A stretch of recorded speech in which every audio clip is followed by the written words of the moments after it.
우리가 예수님의 고난과 순환을 묵상하고 있습니다. 예수님의 고난과 순환을 묵상할 때 우리가 크게 착각하는 것이 한 가지 있습니다. 그건 뭐냐면 뭔가 감동적인 이야기로 이해를 하는 것이죠. 그래서 뭐 패션 오브 크라이스트 같은 영화를 보시면서 얼마나 예수님이 아프셨을까, 예수님이 얼마나 고통을 당하셨을까 하시면서 막 눈물을 흘리시는 성도님들을 많이 봅니다.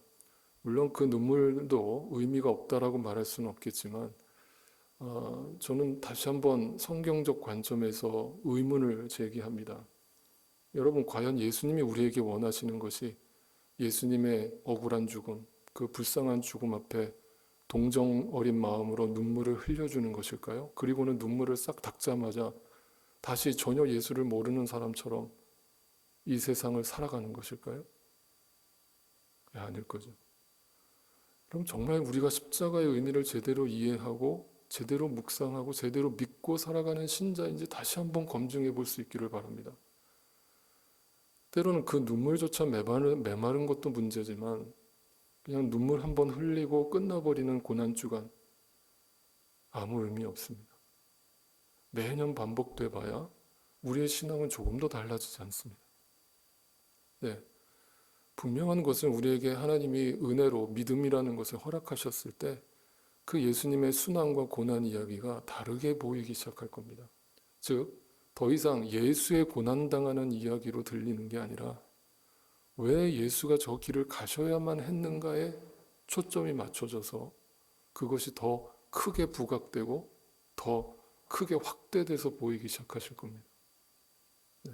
왜 예수가 그 길을 가실 수밖에 없었는지, 왜 그것이 최종 목적지여야만 했는지, 그리고 우리가 예수를 믿고 십자가를 지고 주님을 따른다는 것의 의미는 무엇인지를 깊이 묵상해 보실 수 있기를 바랍니다. 우리가 지금 이 복음서의 끝자락을 살펴보고 있습니다만 예수님이 어떤 과정을 거쳐서 최종적으로 십자가의 사형을 당하게 되셨는지 그 여정을 좀 구체적으로 한번 따져보겠습니다. 먼저 예수님이 체포되어서 재판받는 그 과정을 복음서에 있는 그대로 여러분에게 설명드리겠습니다.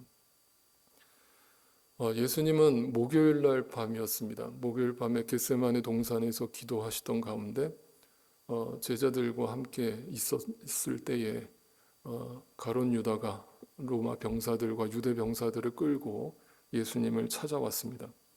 요한복음 18장 3절에 그들은 등불과 횃불과 무기를 들고 있었습니다. 다시 말하면 그 시간이 캄캄한 야밤이었음을 우리가 확인할 수 있습니다. 여기서부터 이제 문제가 생기기 시작합니다. 말 그대로 예수님이 체포당하시는 장면은 긴급 체포를 당하신 겁니다. 일반적으로 어떤 고소장이 접수되면 일반적으로 낮에 가서 체포하지 밤에 자고 있는 야밤에 그것도 야산에 기도하고 있는 예수님을 쫓아가서 그것도 무기를 들고 여러 군사들을 끌고 체포하는 일은 아주 이례적인 일이고 드문 일입니다. 다시 말해서 유대인들은 이 일을 아주 긴급한 사항으로 받아들였고 그 예수를 긴급 체포할 것을 명령한 겁니다.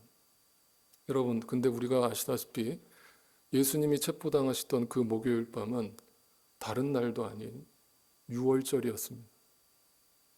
그들은 온 디아스포라로 흩어져 살던 유대인들이 전부 예루살렘 성전에 모여들어서 하나님 앞에 6월절 어린 양을 희생 제물로 갖다 바치면서 자신들을 출애굽시켜 주신 그 하나님의 은혜에 감사하면서 제사와 예배를 드리고 있었던 때였습니다.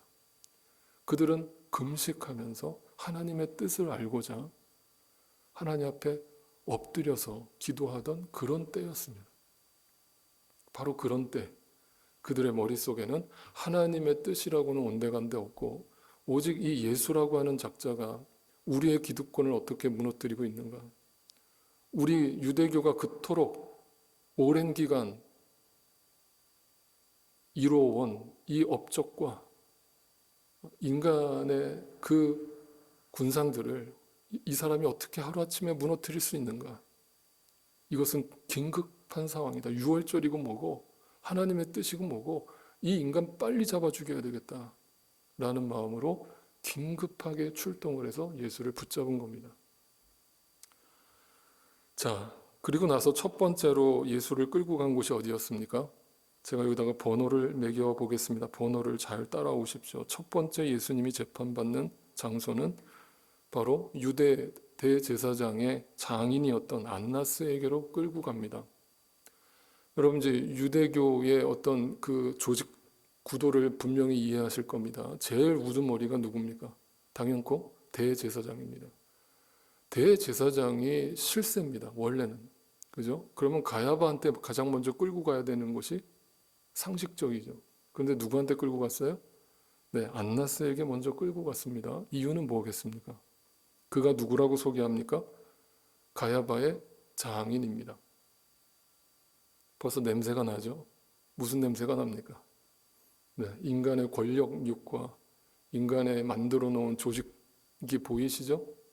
다시 말하면 이 안나스는 자기가 대제사장이었다가 은퇴를 했는데 지금 자기 사위한테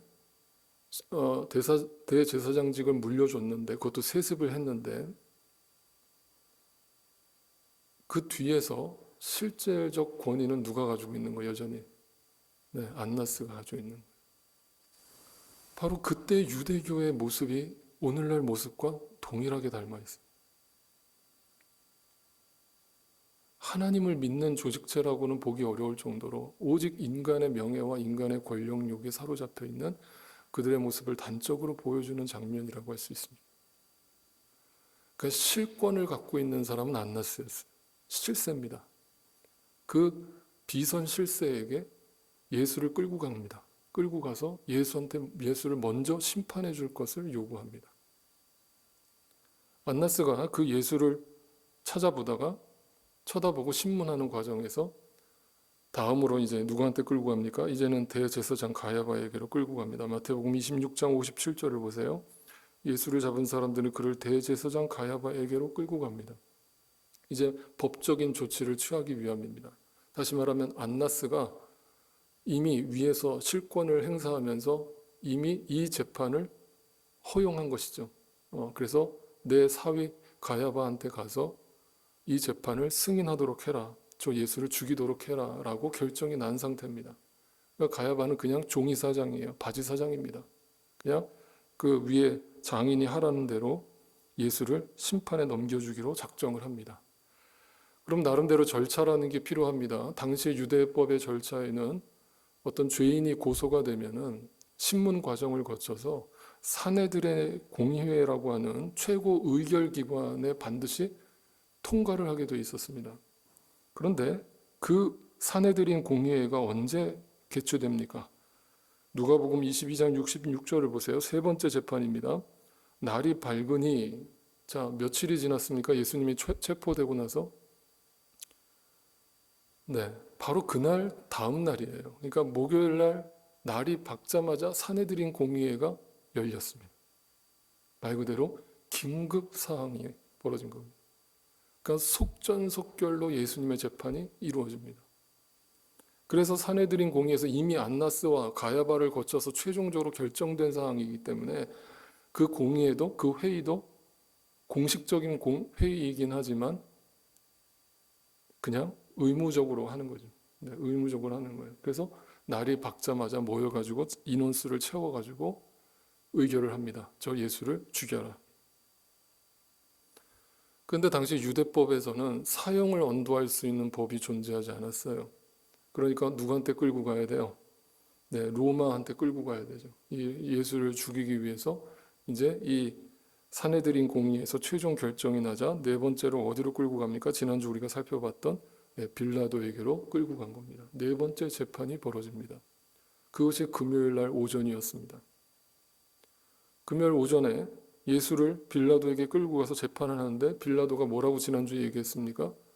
나는 이 사람한테 죄를 못 찾겠다 라면서 이 사람 어디 출신이냐라고 물으면서 갈릴리 출신이라고 그러니까 그러면 그 갈릴리 분봉왕인 헤롯 안티파스한테 데려가면 될 거 아니야 라면서 다섯 번째 누구한테 끌고 갑니까? 23장 7절입니다. 예수를 헤롯에게로 끌고 갑니다. 진짜 인간들의 모습을 여러분 생각하면서 읽으십시오. 인간들이 얼마나 작정하고 달려드는가를 들여다보십시오. 한 사람을 죽이기 위해서, 그것도 진리를 없애기 위해서 인간이라는 것이 어떻게 단합해서 진리를 죽이고자 달려드는지를 살펴보십시오. 헤롯에게 끌고 갔더니 헤롯은 뭐라고 얘기합니까? 나한테 기적을 보여봐라 라면서 예수한테 막 온갖 요구를 다 해요. 네가 기적을 베풀어주면 내가 너 풀어줄 수도 있어. 예수님은 침묵으로 일관하십니다. 그러니까 다시 누구에게로 끌고 갑니까? 네, 다시 빌라도에게로 끌고 가죠. 네.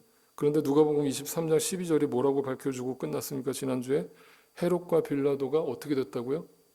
전에는 원수지간이었는데 이 일로 인해서 그들이 친구가 되었다. 이 말의 의미가 뭘까요? 여러분, 지난주에 제가 자세히 말씀 안 드렸습니다만 이 상황을 한번 상상해 보십시오. 어떤 상황이 벌어졌길래 갑자기 그들이 친구가 되었는가?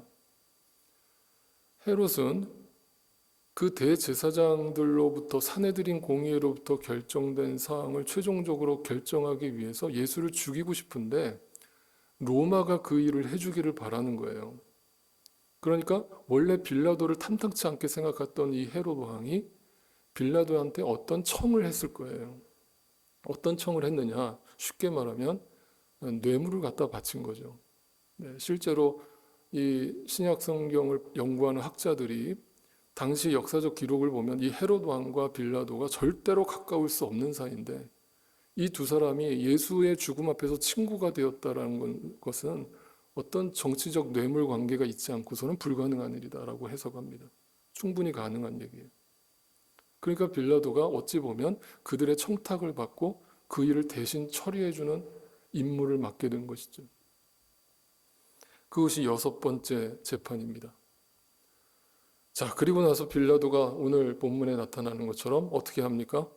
결국 마지못해 그 유대인들이 하도 아우성을 치고 막 폭동이 일어날 것 같은 분위기가 흘러가니까 마지못해 최종적 결정을 내립니다. 그래서 예수님한테 십자가형을 언도합니다. 그래서 예수님이 바로 즉시로 십자가형에 처해집니다. 그때가 몇 시였습니까? 몇 시입니까? 금요일 날 마가복음 15장 25절을 보십시오. 예수를 십자가에 못 박은 시간은 오전 9시입니다. 금요일 오전 9시입니다. 자, 전날 밤 겟세마네 동산에서 예수님이 체포되시던 그 시점으로부터 십자가에 달리시기까지 몇 시간이 걸린 것 같습니까? 네. 길게 잡아봐야 12시간 정도 잡아볼 수 있습니다. 하루가 채 지나기도 전에 속전속결로 이 일이 진행됩니다. 그 이유는 뭘까요? 왜 이렇게 그들은 급했을까요? 그들의 입장에서 생각해 보면 6월절 말 그대로 이제 금요일이 다가오기 때문에 안식일이 다가오기 때문에 그 안식일이 오기 전에 이 일을 처리해야 된다라는 긴급함이 있었죠. 근데 그 인간의 긴급함은 인간의 조급함과 긴급함으로 나타났지만 이것은 결국 성경에 예언된 대로 예수님이 6월절에 어린 양으로 희생을 당하고자 하는 예언의 성취였죠. 자, 봅시다, 여러분. 이런 상황에서 예수님이 십자가에 달려 돌아가셨습니다. 그러면 그때 당시 유대법이 이러한 재판을 허용하고 있는가를 한번 따져보겠습니다. 당시 유대법의 일반적 재판 절차를 간단하게 설명드리죠. 첫 번째는 고발을 하는 사람이 필요하죠. 이 사람이 죄를 졌습니다 라고 고소하는 사람이 필요합니다. 그런데 고소할 때는 최소 2명의 증인이 필요해요. 그리고 그 증언이 일치해야 됩니다. 그리고 나서는 공개적으로 신문하는 과정을 거칩니다. 그것은 반드시 낮 시간에만 진행하도록 법에 규정되어 있었습니다. 야밤에 공개 신문을 하는 그런 법은 유대법에 존재하지 않았어요. 그리고 공개적인 자리, 성전 뜰에서 공적 장소에서 이 재판이 이루어지도록 법으로 규정되어 있었습니다. 그리고 최종 판결은 무죄일 경우에는 당일에 선고가 가능했습니다. 그러나 사형일 경우에 하루나 이틀을 숙려하는 기간을 반드시 거쳤습니다. 과연 이 사람이 진짜 사형에 처할 분명한 죄를 졌느냐를 시시비비를 명확히 따져서 하루 이틀 정도 숙고한 뒤에 최종 결정을 내리도록 돼 있었습니다. 그러니까 일반적으로 당시 유대법에 의하면 일반 민사사건은 최소 이틀이 걸렸고 법정 최고형 사형은 최소 2에서 3일이 걸렸습니다. 이것은 로마법도 동일합니다.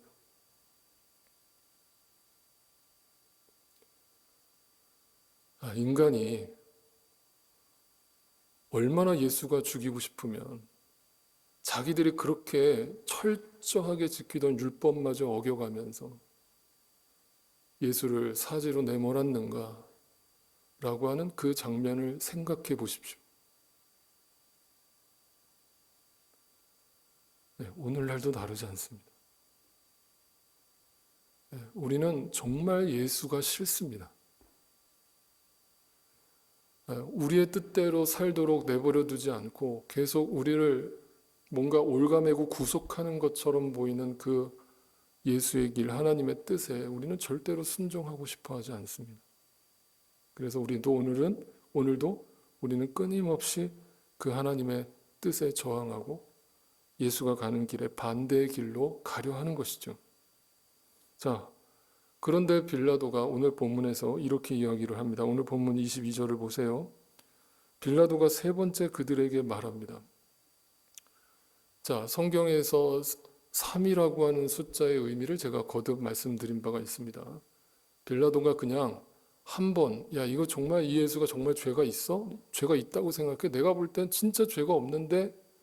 라고 얘기하고 끝난 게 아니라 세 번이나 그 유대인 청중을 향해 물었습니다. 정말 이 사람이 죄가 있다고 생각해? 나는 아무리 눈 씻고 찾아봐도 죄를 못 찾겠는데 이 사람은 죄가 없어 라고 선언을 합니다. 무슨 의미가 담겨 있습니까? 빌라도가 어떻게 해서든 예수를 죽이고 싶지 않아서 안간힘을 썼다는 뜻입니까? 아니죠. 성경에 이것을 의도적으로 이렇게 기록한 이유는 뭡니까? 네. 예수는 죄가 없으시다라는 것을 성경이 확증하는 거죠. 그는 죽어야 할 이유가 전혀 없는 분이었다는 거예요. 그 안에 절대 죄가 없었다는 거예요. 그걸 믿지 않는 빌라도의 입을 통해서 세 번이나 강조하면서 그걸 우리에게 확정적으로 들려주고 있는, 그분은 십자가에 죽을 이유가 없었다. 예수는 억울한 피해자가 아니라 죄 없으신 대속자로 이 땅에 오셨기 때문에 믿지 않는 빌라도의 입술을 통해서 세 번씩이나 그는 무죄하다, 무죄하다, 무죄하다라고 하나님이 선고하시는 장면. 자, 그러니까 빌라도가 이제 청중들한테 마지막으로 묻죠. 우리가 너무나 잘 아는 장면입니다. 바라바라고 하는 한 강도를 끌고 나옵니다. 감옥에서 끌고 나와서 청중들 앞에 세워놓습니다. 그랬더니 그들이 뭐라고 소리를 지릅니까? 누구를 살려달라? 네, 바라바를 풀어줘라. 예수를 죽이고 바라바를 풀어줘라. 그렇다면 이 바라바가 도대체 어떤 사람이길래 그들은 다짜고짜 바라바를 풀어달라고 외치고 있는가? 앞에 구절을 보시면 빌라도가 그 청중들한테, 유대인 군중들한테 어떤 죄인 리스트를 전달해 준 것도 아니에요.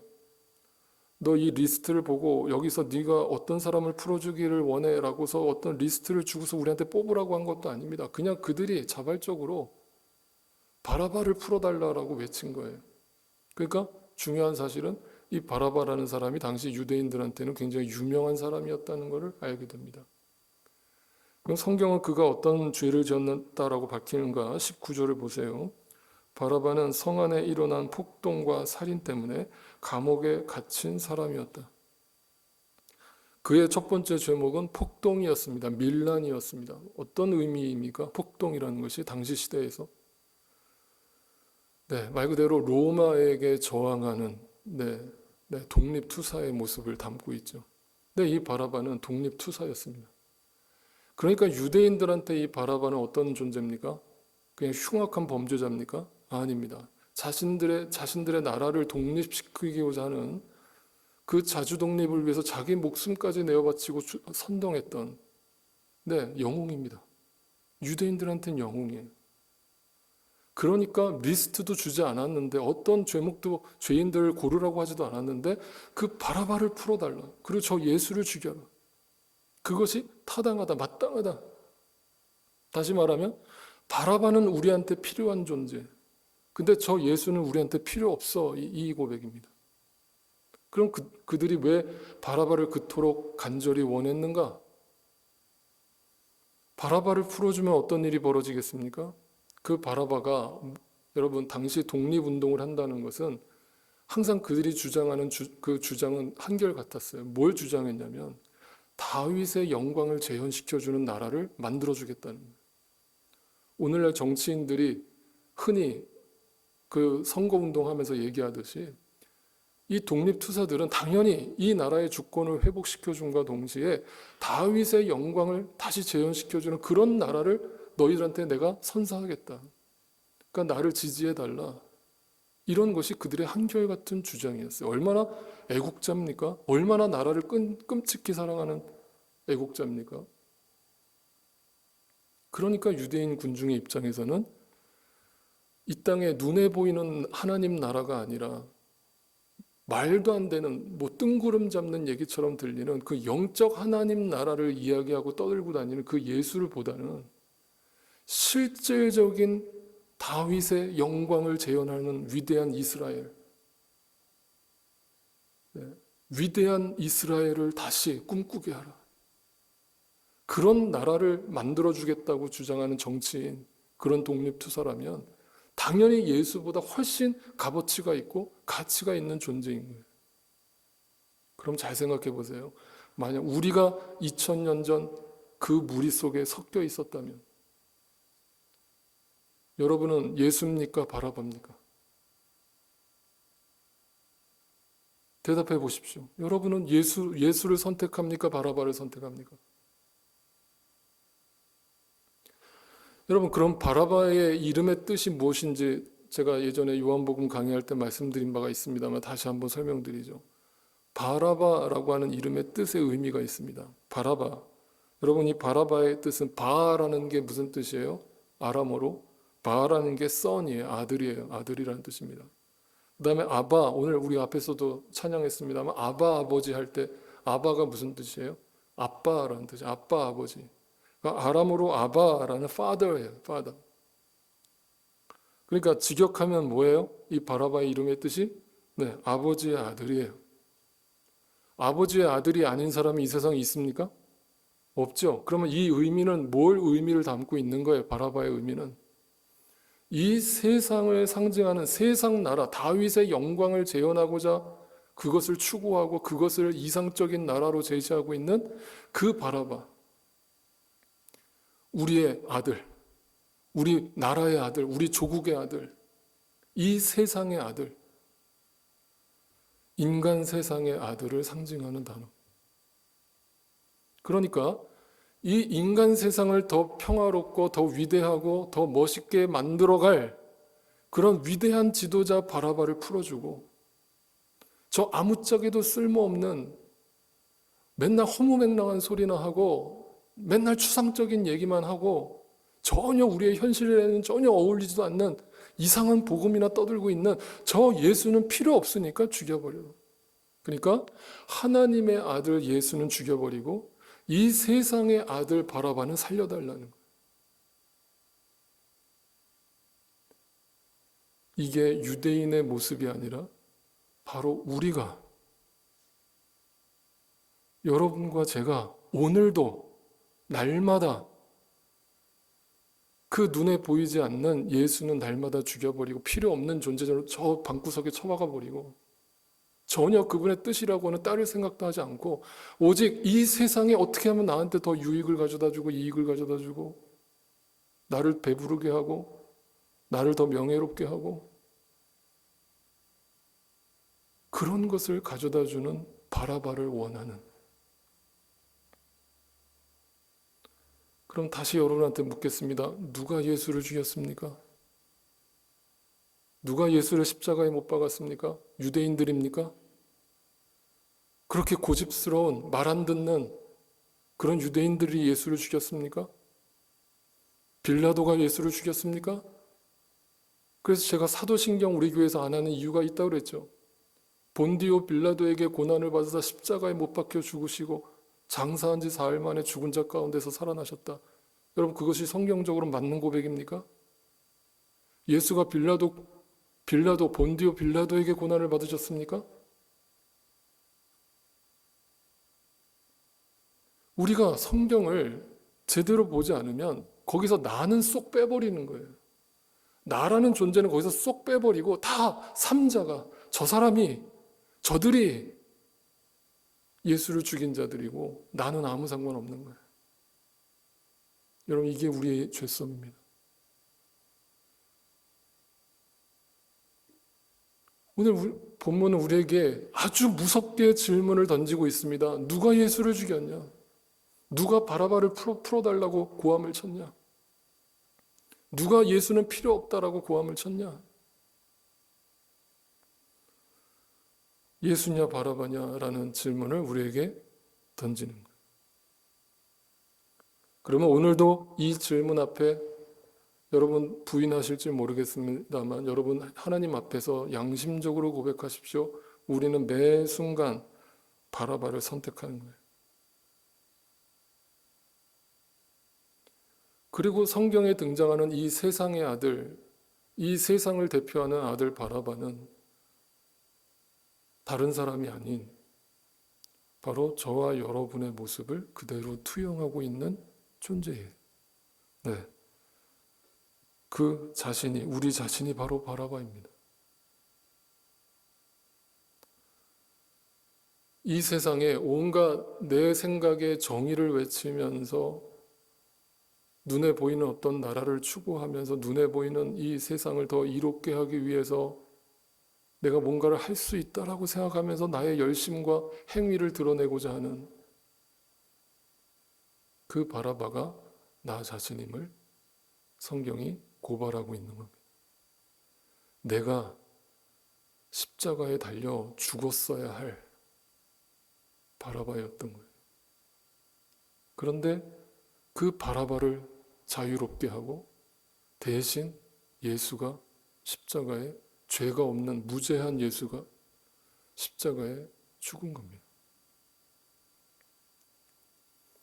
그러니까 그 예수님의 십자가 고난 이야기가 단지 눈물 한 방울 흘리고 끝날 이야기가 아닌 거예요. 얼마나 처절하게 내가 바라바인가, 우리가 유대인들인가를 분명히 인식하는 자라면 이 예수의 죽음이 결코 나와 무관한 죽음이 아님을 우리는 분명히 이해하게 되는 겁니다.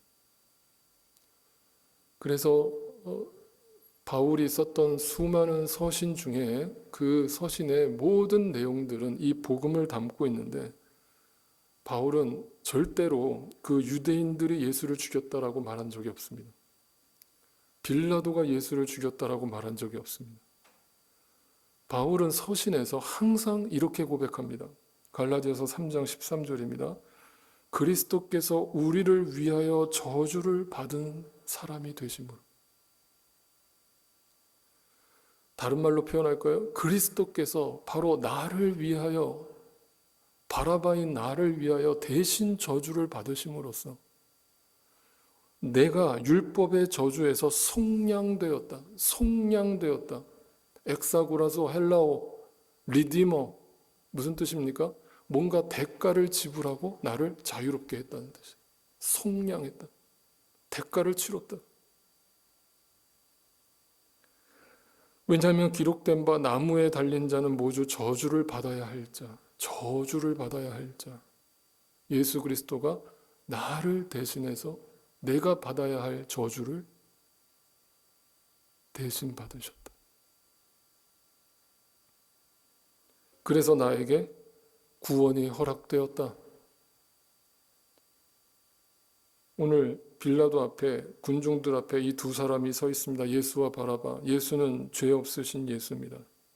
바라바는 죄 많은 바라바입니다.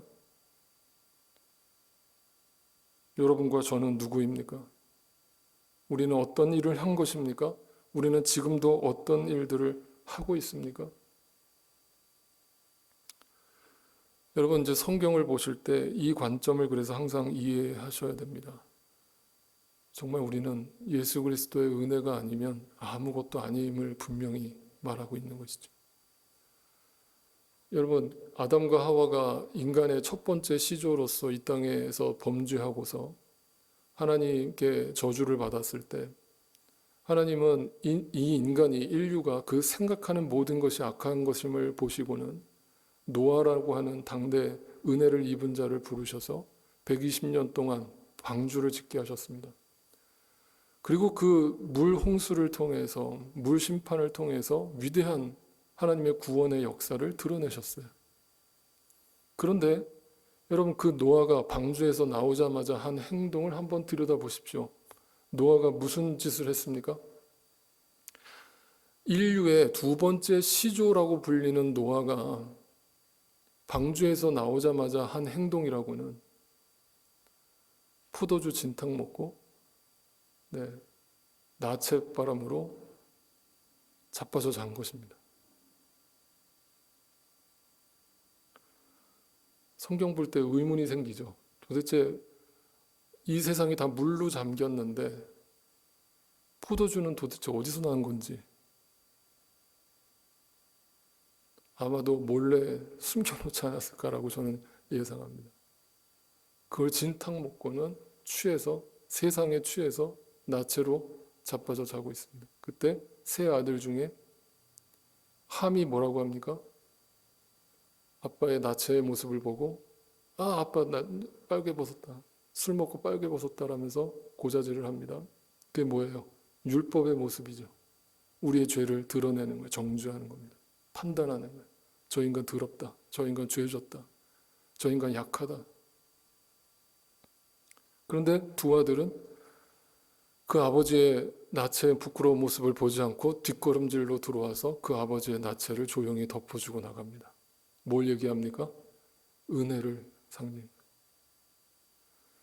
인류의 두 번째 시조인 노아마저도 하나님의 은혜 아니고서는 절대 설 수 없는 죄인임을 그 사건을 통해서 또 한 번 우리한테 드러내주는 거예요. 그러니까 우리는 다 바라바고, 우리가 가룟 유다고, 우리가 베드로고, 우리가 노아고, 성경에 등장하는 모든 하나님의 위인으로 쓰임받았던 사람들이 결국은 다 하나님의 은혜가 아니면 흙이고 먼지고 티끌에 불과한 nothing, 아무것도 아닌 존재다라는 것을 성경이 고발하고 밝히는 겁니다. 그럼 그런 은혜를 입은 우리가 할 수 있는 것은 뭡니까? 할 수 있는 건 뭐예요? 뭘 하면 됩니까? 열심히 충성 봉사하면 됩니까? 그것으로 하나님의 영광을 우리가 채울 수 있습니까? 은혜를 우리가 갚을 수 있어요? 찬양밖에는 할 수 있는 게 없어요. 여러분, 그게 찬양입니다. 찬양은 절대 노래가 아니라고 했습니다. 찬양은 그저 내가 얼마나 하나님 앞에서 죄인인가를 분명히 인식한 죄인이 내가 저 십자가에서 저주받고 죽었어야 될 바라바였는데 나를 주님께서 은혜로 구원해 주셨다라고 하는 그 놀라운 사건 앞에, 그 복음 앞에 그저 하나님 앞에 감사로 찬양을 드리는 것이 우리가 하는 것의 전부라는 거예요. 성경에는 기록되어 있지 않지만 이 바라바가 어떻게 살다가 인생을 마무리했을까요? 이 바라바가 만약 그 자기가 얻은 자유를 마땅한 어떤 대가라고 생각하고 내가 그동안 나라를 위해서 애국했더니 하나님이 나에게 이런 축복을 내려주시는구나 라면서 그렇게 살다 갔을까요? 아닐 겁니다. 정말 그 바라바가 자신의 죄인됨을 확인했다면 자신의 죄를 대신해서 십자가에 준 그 무죄하신 예수 그리스도의 십자가를 보면서 대성통곡했을 겁니다. 웬 은혜인가? 왜 나 같은 자에게 하나님이 그 은혜를 베풀어 주시는가? 왜 나를 구원하시는가? 왜 나의 죄를 속량하시는가?